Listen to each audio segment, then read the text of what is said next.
Vamos ser realmente honestos. Quando alguém cria algo que muda o mundo e depois simplesmente desaparece, é claro que a internet não vai deixar isso quieto. Aí surgem as perguntas inevitáveis. Satoshi Nakamoto era japonês? Um programador americano? Um grupo secreto?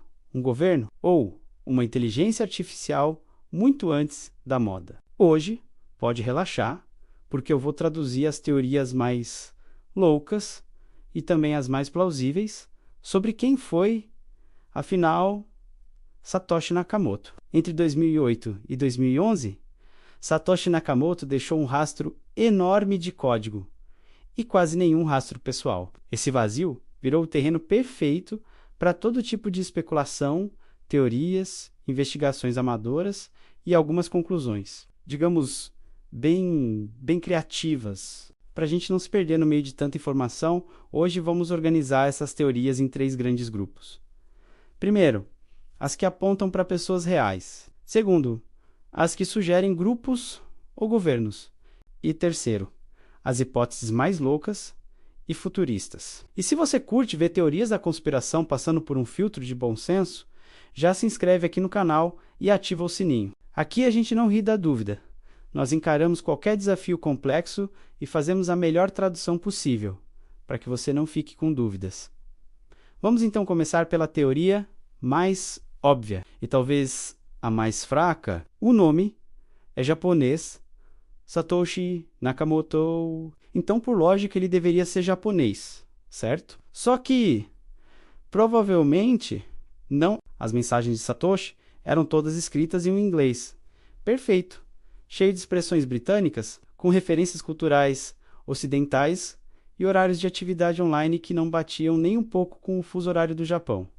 Até hoje, não existe nenhuma evidência sólida, nenhuma prova de que Satoshi tenha sido japonês. O mais provável é que o nome tenha sido escolhido justamente para despistar todo mundo. Uma bela cortina de fumaça. Agora a gente entra nas teorias mais sérias, com candidatos de verdade. O primeiro nome da lista é Ralph Fiennes. Ele foi um dos primeiros desenvolvedores a se envolver com o Bitcoin, um criptógrafo super respeitado na comunidade. Fiennes participou ativamente do projeto desde o comecinho e, curiosamente, recebeu a primeiríssima transação de Bitcoin da história, enviada pelo próprio Satoshi. E para botar mais lenha na fogueira, ele morava a poucos quarteirões de um senhor chamado Dorian Nakamoto. Parece coincidência demais, né? Talvez, mas o próprio Ralph Fiennes sempre negou ser Satoshi. E quando linguistas analisaram o estilo de escrita dos dois, as coisas não bateram perfeitamente. Então, honestamente, o veredito é: Ralph Fiennes poderia sim ter sido Satoshi, mas nunca apareceu uma prova concreta. Outro nome que sempre aparece nas discussões é o de Nick Szabo. Ele é o criador de um projeto chamado BitGold, que era extremamente parecido com o Bitcoin.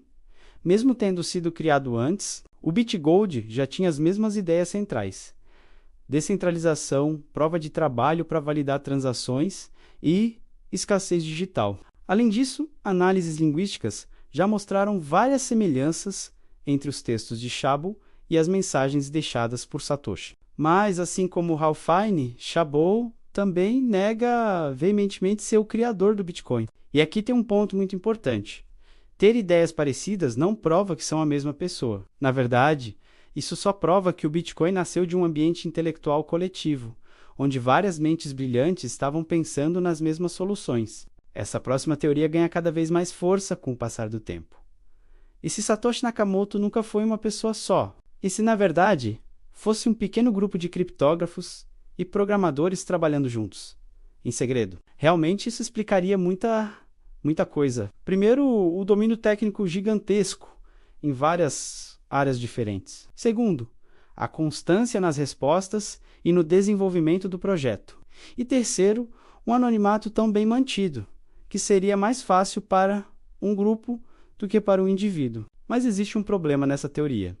O tom das mensagens de Satoshi é extremamente consistente. Parece ser sempre a mesma pessoa que escrevia. Um grupo geralmente deixa marcas, estilos diferentes, até contradições, e no caso de Satoshi, isso simplesmente não acontece. Agora a gente entra no território clássico da conspiração. Muita gente acredita que o Bitcoin foi, na verdade, criado por alguma agência governamental secreta. Os suspeitos de sempre são a NSA, a CIA ou algum outro governo que estava muito entediado. Mas vamos pensar com lógica por um segundo. Qual governo criaria um sistema financeiro que, por definição, retira o controle monetário dos próprios governos? Seria como inventar a fechadura mais segura do mundo e jogar fora, de propósito, a única chave. Parece bem pouco provável. É como um rato criar a própria ratoeira, mas existe uma teoria mais recente e que está a fazer furor atualmente. E eu confesso que ela é bem deliciosa. A ideia é que Satoshi Nakamoto seria, na verdade, uma inteligência artificial primitiva criada especificamente para resolver problemas econômicos complexos. Parece roteiro de filme de ficção científica, né? E é exatamente isso. Lá em 2008, a gente não tinha a tecnologia necessária para uma inteligência artificial conseguir escrever código de programação, debater sobre criptografia em fóruns e interagir socialmente nesse nível de complexidade. É uma ótima história, sem dúvida, mas como evidência, é péssima. Ou será que não? No fundo, todas essas teorias dizem muito mais sobre nós como sociedade do que sobre o próprio Satoshi. A gente tem essa necessidade de ter um rosto, um herói, um vilão, e o Satoshi fez algo radical. Ele tirou a pessoa da frente da equação e deixou só a ideia. E isso incomoda a gente, e incomoda bastante. Então, se você só conseguir lembrar de uma única coisa deste episódio, que seja isto. Até hoje, nenhuma teoria sobre a identidade de Satoshi Nakamoto foi comprovada. E talvez esse seja exatamente o ponto principal. O Bitcoin funciona perfeitamente sem que a gente precise saber quem o criou. E essa, no fim das contas, pode ser a parte mais revolucionária de toda essa história. Agora eu quero saber de você. Qual dessas teorias faz mais sentido na sua cabeça? Você acha que Satoshi foi uma pessoa, um grupo ou nenhuma das alternativas? Deixa sua opinião aqui embaixo nos comentários, porque ela é muito importante para nós. E no próximo episódio, a gente vai falar do momento mais intrigante de todos. O misterioso desaparecimento de Satoshi Nakamoto em 2011. Então já se inscreve no canal, ativa o sininho para não perder o próximo vídeo. E lembra que quando o assunto é complexo, relaxa e deixa que eu traduzo.